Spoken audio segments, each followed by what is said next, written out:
Let's be honest, saving money in Australia right now is brutal. Rent is at record highs, groceries keep climbing, and Australians are saving less than they have in years. The national savings rate just dropped again. Over half of Australians have less than $20,000 saved, so if you're struggling to get ahead, it's not just you. But here's what surprised me. In 2026, the generation saving the most money each month isn't the boomers, it's Gen Z, young Australians, which proves this is completely possible if you have the right system. So let me show you exactly how to save your first $10,000, step by step, even with the cost of living the way it is. Let's go. First, why $10,000? Because it's the number that changes everything. It's roughly 3 months of expenses for many Australians. Enough that if you lose your job, or the car breaks down, or something goes wrong, you're not forced into debt. Right now, the average Australian could only live off their savings for about 18 weeks if they lost their income. $10,000 is the foundation that buys you breathing room. And once you've saved your first 10K, saving the next becomes far easier because you've proven to yourself you can do it. So how do you actually get there? It starts with a step almost everyone skips, and it's the reason most people never save anything at all. Find out where your money actually goes. This sounds boring, but skipping it is the number one reason people never save. Here's the truth. You cannot fix a leak you can't see. Most people have no real idea where their money disappears each month, and the data backs this up. The single worst money habit in Australia is not tracking spending, followed closely by overspending on takeaway. So for 1 week, track every single dollar, and you don't have to do it manually. There are free Australian apps that connect to your bank and do it for you. Frollo is completely free, no ads, and used by over 145,000 Australians. WeMoney is also free and even tracks your credit score. Or if you prefer, the government's free budget planner at moneysmart.gov.au does the same thing with no login. Once you can see where it's going, you'll almost always find $100 or $200 a month leaking out on things you didn't even enjoy. That's found money. But finding the leaks is only half of it. Step 2 is the trick that makes saving happen automatically, without relying on willpower at all. Step 2, pay yourself first. This one principle separates people who save from people who don't. Most people try to save whatever is left at the end of the month. The problem? There's never anything left. Spending always expands to fill your bank account, so flip it. The moment your pay lands, automatically move a set amount straight into a separate savings account before you can touch it. You don't save what's left after spending, you spend what's left after saving. Set up an automatic transfer that fires on your payday. Even $50 a week is $2,600 a year. $100 a week is over $5,000. Automate it, and it happens whether you feel motivated or not. Willpower fails. Automation doesn't. And put that money somewhere, it grows. The best ongoing Australian savings rate right now with no tricky conditions is around 5.1%. Some accounts pay up to 5.75% if you meet monthly conditions. On $10,000, that's over $500 a year in interest. Free money, government guaranteed up to $250,000.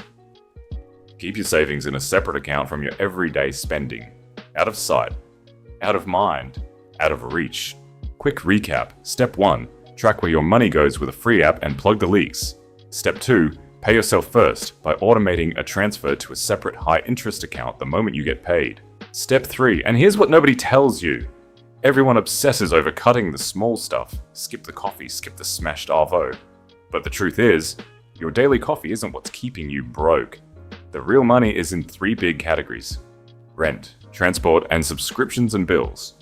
Fix these 3 once, and you save more than a year of skipping coffee, without feeling deprived every single day. 1. Rent. It's your biggest expense, so it's your biggest opportunity. Could you get a housemate? Negotiate at renewal instead of accepting the increase. Even moving one suburb out can save hundreds a month. This one move can outsave everything else combined. 2. Transport. Running a car costs far more than most people realize once you add fuel, rego, insurance, and maintenance. If you're in a city with decent public transport, going car light or car free can save thousands a year. 3. Subscriptions and bills. Apps like Frollo and WeMoney flick forgotten subscriptions automatically. And switching your energy, internet, and insurance providers once a year can save hundreds. Providers bank on you being too lazy to switch.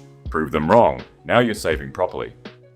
But step 4 is how you make this $10,000 grow faster than any savings account ever could.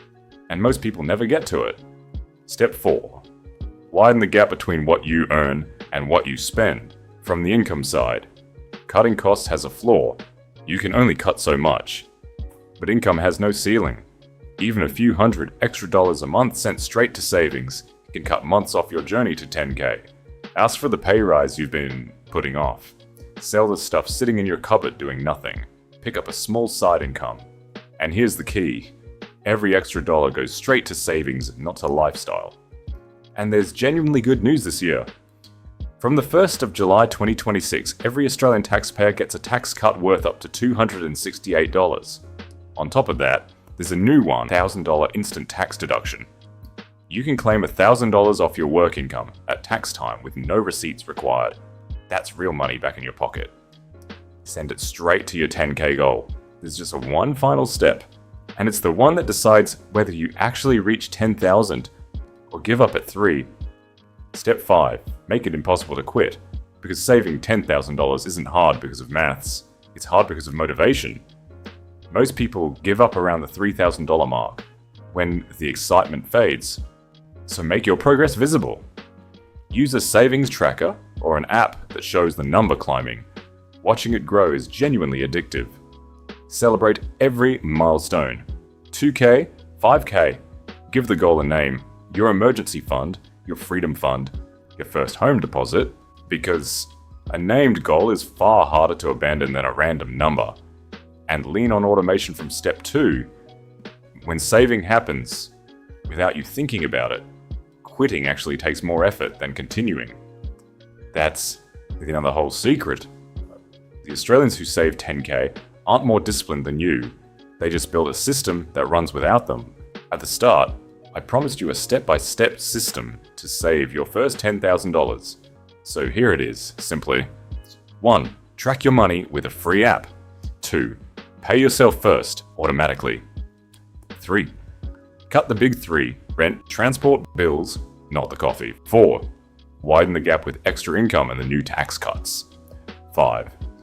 Make it impossible to quit with visible progress and automation. Do this! And $10,000 isn't a dream, it's a matter of time. Here's your challenge. In the next 24 hours, do just step 1. Download a free budgeting app and set up your first automatic transfer, even if it's just $10. Then comment below and tell me you started. I read and reply to every single one. If this helped you, subscribe. Next week, we're breaking down the best ASX ETFs for beginner Australian investors in 2026. See you then.